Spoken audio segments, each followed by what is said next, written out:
Cette vidéo a été créée par l'association Acteurs. Elle vous propose un entraînement rapide pour acquérir les bons codes de communication pour l'entreprise. Elle vous sera utile pour vous présenter auprès d'un employeur, pour un recrutement en entretien d'embauche, pour une demande de stage, lors d'un forum pour un speed dating et pour un contact sur Skype. Elle vous permettra de donner la meilleure image de vous-même. N'hésitez pas à faire des pauses au cours de cette vidéo pour consulter les liens associés qui vous proposent d'autres vidéos illustrant notre propos. Avant de commencer, une question. Un code, c'est quoi? Quel code connaissez-vous? Le code de la route, le code des lois, le code de la porte d'entrée en bas de chez vous? Sans le bon code, on peut faire des dérapages, des erreurs et ne pas accéder à ce que l'on recherche. Il n'y a pas de bon ou de mauvais code. Il y a des codes adaptés à certaines situations, mais pas à d'autres. Exemple, serrer la main est un code professionnel, alors qu'entre amis, on adopte d'autres façons de se saluer. Avant d'aller plus loin dans cette vidéo, mettons-nous d'accord sur certains termes. L'attitude. Elle correspond à la manière de tenir son corps, mais elle est souvent coordonnée à notre état d'esprit du moment. On peut avoir une attitude dynamique et enjouée ou une attitude désinvolte avec le corps avachi.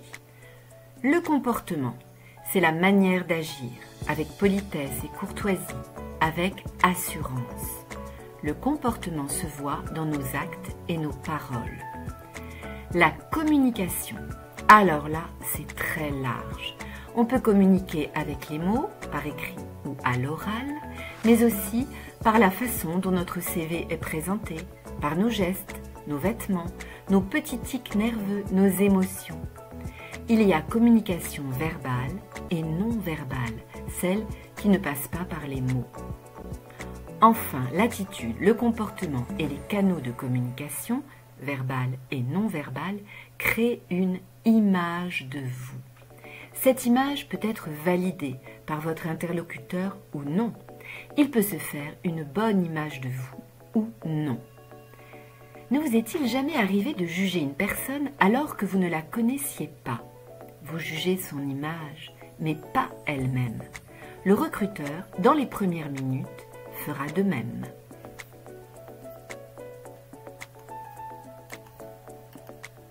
Nous allons aborder maintenant 3 points essentiels. 1. Savoir se présenter, c'est-à-dire donner une bonne première impression lors du premier contact, lors des premières secondes. Cela passe par la communication non verbale, ce qu'on ne dit pas, mais qu'on ressent par d'autres indices visuels. 2. Bien communiquer, c'est-à-dire aborder la communication verbale, ce qu'on dit et comment on le dit. 3. Enfin, s'organiser, c'est-à-dire démontrer qu'on est outillé comme un professionnel.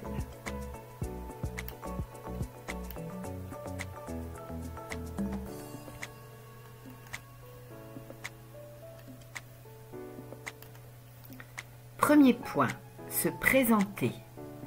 La première impression que vous allez donner de vous passe par votre tenue vestimentaire. On ne vous demande pas forcément d'arriver en costume-cravate, mais regardez ces 2 photos. À gauche, on n'est pas en situation professionnelle. À droite, oui. Short, survêt, casquette, débardeur, tout cela ne donne pas une image professionnelle. À droite, on voit des personnes qu'on peut imaginer en situation professionnelle. Remarquez comme on peut les imaginer en poste sur leur métier. Secrétaire, directeur, livreur, assistant social. Donc, attention, lorsque vous vous présentez la première fois à un employeur, soyez habillé de telle façon qu'il vous imagine sur le poste. Mais qu'est-ce que je vais mettre? J'ai pas de cravate, et moi, j'ai pas de tailleur, ni de talons hauts. On revient sur les codes. Votre manière de vous habiller pour un entretien, physique ou sur Skype, dépend du poste que vous visez et de l'entreprise où vous postulez. Pour un poste de vendeur en boulangerie, je n'ai clairement pas besoin de mettre une cravate ou un tailleur. Gardez à l'esprit certaines règles élémentaires. Je dois me sentir bien dans ma tenue. Je suis assez stressée comme ça. Il y a bien sûr des choses à ne pas faire. Même pour aller travailler sur la plage, je ne vais pas à l'entretien en short et tongs. Pour le maquillage, attention à ne pas trop en faire. Si vous n'avez pas l'habitude de vous maquiller, il n'est pas nécessaire de le faire ce jour-là. Attention au vernis à ongles. Si vous en mettez, il doit être impeccable. Pensez au parfum. Attention à ne pas forcer sur la dose. Cela peut vraiment gêner votre interlocuteur. Pas d'accessoires trop voyants, trop de bijoux, casquette ou chapeau à proscrire, piercing fluo ou t-shirt hard rock, non, non, non. Pour les garçons, on se rase de près ou on se présente avec une barbe entretenue. Et ne négligez pas la coiffure. Dernière chose, présentez-vous avec une pochette qui contiendra vos CV, lettres de motivation, convention de stage, propre et bien classée. Une vidéo très complète pour vous aider à choisir une tenue, cliquez sur le lien ci-dessous.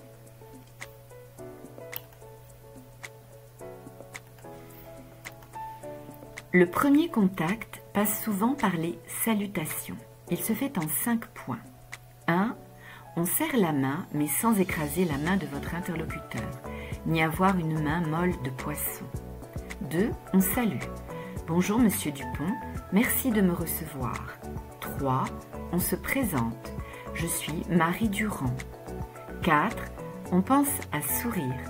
C'est le moment de montrer toutes vos dents. Vous ne voulez pas passer pour une personne antipathique. 5. On pense à regarder l'interlocuteur dans les yeux. Cela crée le contact visuel et montre que vous êtes une personne de confiance. L'attitude physique lorsque vous êtes assis devant l'employeur est très importante. Elle parle beaucoup. On évitera toute attitude fermée, bras et mains croisés, regard vers le bas ou fuyant, tête baissée, veste fermée. Et pourquoi pas une écharpe et un bonnet. On évitera aussi de se montrer trop à l'aise. On n'est pas entre potes au café du coin. Voici une courte vidéo qui vous en dira plus. Tuto, les gestes à éviter pendant un entretien. Cliquez sur le lien ci-dessous.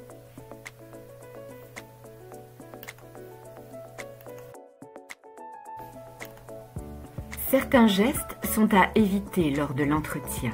Croiser les bras, fuir le regard de son interlocuteur, jouer avec son stylo ou un bijou, se gratter les cheveux ou le visage. Au contraire, d'autres sont importants. Sourire de temps en temps, regarder tous ses interlocuteurs, même s'ils sont plusieurs. On fera aussi attention au ton de sa voix. On doit vous entendre et on doit vous comprendre. Faites un effort pour parler un peu plus fort si vous êtes timide ou pour articuler si vous avez tendance à parler à 100 à l'heure. Maintenant que nous avons évoqué plusieurs points de la communication non verbale, passons à la communication verbale. Le recruteur va vous poser des questions. Il n'attend pas de vous que vous répondiez par oui ou par non. Par exemple, à la question « Avez-vous de l'expérience ?» Si vous répondez juste « Oui », pensez-vous vraiment avoir répondu à la question? On attend de vous que vous apportiez des précisions. Où avez-vous travaillé? Pendant combien de temps? Qu'avez-vous appris? Quelles compétences ou qualités avez-vous développées? On va vraiment attendre de vous que vous décriviez vos compétences. Une compétence, c'est quoi? Il existe 3 grands types de compétences. Les savoirs, les savoir-faire et les savoir-être. Un savoir, c'est une connaissance que vous avez apprise en formation ou par vous-même. Une langue étrangère, une connaissance des vins, de la psychologie de l'enfant. Un savoir-faire, c'est une compétence en situation de travail.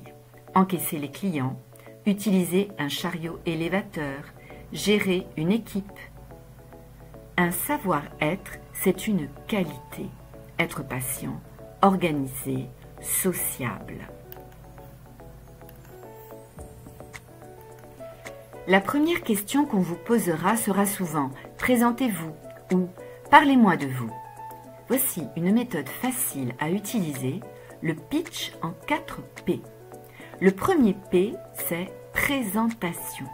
Donnez votre nom et votre prénom. Le second P, c'est pour parcours. Le troisième pour point fort. Ces 2 P vont ensemble. Il ne s'agit pas de répéter votre CV, mais de mettre en valeur vos atouts, qualités, compétences, savoirs, par rapport au poste que vous visez.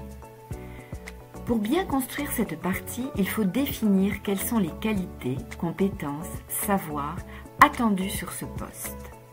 Par exemple, pour vendre des glaces sur la plage, mieux vaut être en pleine forme et aimer le contact avec la clientèle. Pour travailler en tant qu'animateur, mieux vaut être patient, créatif, respectueux des règles. Pour chacune des qualités attendues, montrez à l'employeur que vous les possédez en vous appuyant sur vos expériences scolaires, extrascolaires, familiales. Je reviens sur vendeur de glace. Je peux dire « Je fais du basket en club depuis plus de 3 ans. Je fais à peu près 8 heures de sport par semaine. J'ai une bonne résistance physique. Concernant le contact avec les clients, je suis avenant. Je vais facilement vers les autres et j'aime rendre service. » Pour le poste, en animation, je peux dire « J'ai 2 frères et sœurs plus petits que moi, il m'arrive de m'en occuper et je sais être patient même lorsqu'ils ne sont pas sages. Je fais des recherches sur Internet pour leur trouver des activités à faire avec eux. Ma matière préférée en cours, ce sont les mathématiques. Je suis une personne rigoureuse qui respecte les consignes et les règles. » Ce sont bien sûr des exemples. Vous pouvez aussi parler de vos stages, si vous en avez fait. Comment se sont-ils passés? Qu'a-t-on dit de vous?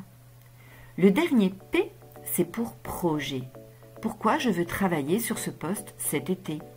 Gagner des sous et économiser pour le permis, pour me faire plaisir, pour gagner en expérience, pour découvrir ce métier. Soyez vous-même, ne mentez pas. Et si vous ne trouvez pas de qualité à mettre en avant, demandez à votre entourage, ils sauront vous aider. Attention, ce pitch ne doit pas durer plus de 2 minutes. Vous pouvez regarder cette vidéo, simulation d'entretien, présentez-vous, cliquez sur le lien ci-dessous.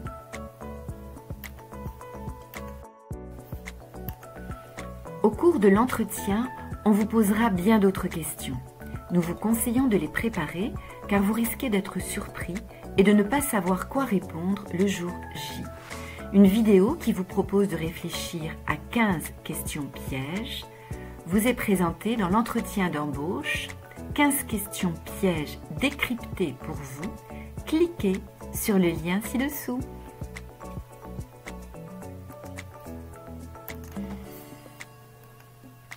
Tout est dit dans ce camembert. Finalement, les mots que l'on utilise ne représentent que 7% de la communication. Ce n'est pas forcément ce que va retenir l'employeur, surtout lors d'un forum au cours duquel il va rencontrer beaucoup de candidats. 7%, certes, mais attention tout de même à utiliser un vocabulaire professionnel. Évitez le langage familier.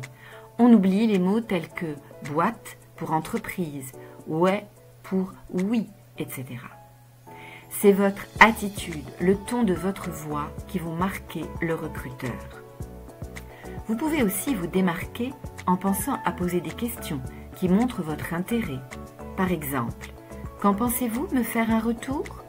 Pourrais-je me permettre de vous contacter d'ici 1 semaine? Si oui, pensez à demander les coordonnées de l'employeur. » Enfin, dernier point de vigilance, l'organisation. Avant de vous présenter, pensez à quelques points importants qui vous aideront à vous sentir plus à l'aise et à démontrer par les actes que vous êtes professionnel jusqu'au bout des ongles. Premier outil, le CV. Il doit être clair et agréable à regarder, une petite touche de couleur, une photo souriante Et ce n'est plus un simple bout de papier, mais le reflet de votre personne et de l'effort que vous avez fait pour présenter votre profil. Deuxième outil, le téléphone et l'ordinateur. Lorsque vous êtes en recherche d'emploi, si l'employeur souhaite vous voir en entretien, il va vous téléphoner. Alors exit le message de répondeur rigolo du type « Allô, allô, ah ben non, je suis pas là, laissez-moi un message » ou votre morceau de musique favori qui dure 3 plombes. Idéalement, votre message de répondeur doit contenir votre nom et prénom, ce qui peut rassurer l'employeur sur le fait qu'il ne s'est pas trompé de numéro. Si vous ne souhaitez pas donner vos noms et prénoms, laissez le message type pré-enregistré par votre opérateur. Idem pour votre adresse mail. On oublie l'adresse mail beaugosse34@gmail.com ou naturo@laposte.net. Créez-vous une adresse mail professionnelle avec votre nom et votre prénom. Et les SMS. En général, on ne répond pas à un recruteur par SMS. On prend la peine de l'appeler, c'est plus poli. Enfin, si on vous propose un entretien Skype, il faut s'y préparer. Voici une vidéo à consulter, l'entretien Skype, cliquez sur le lien ci-dessous.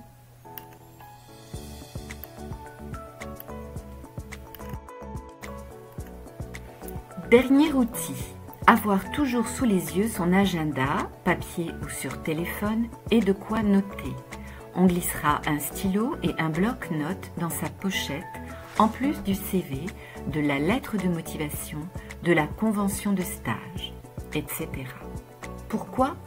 Parce que le recruteur peut vous donner des informations importantes, son nom, son email, son téléphone, la date d'un prochain rendez-vous, des consignes pour le jour du démarrage ou d'autres documents à lui fournir pour l'embauche.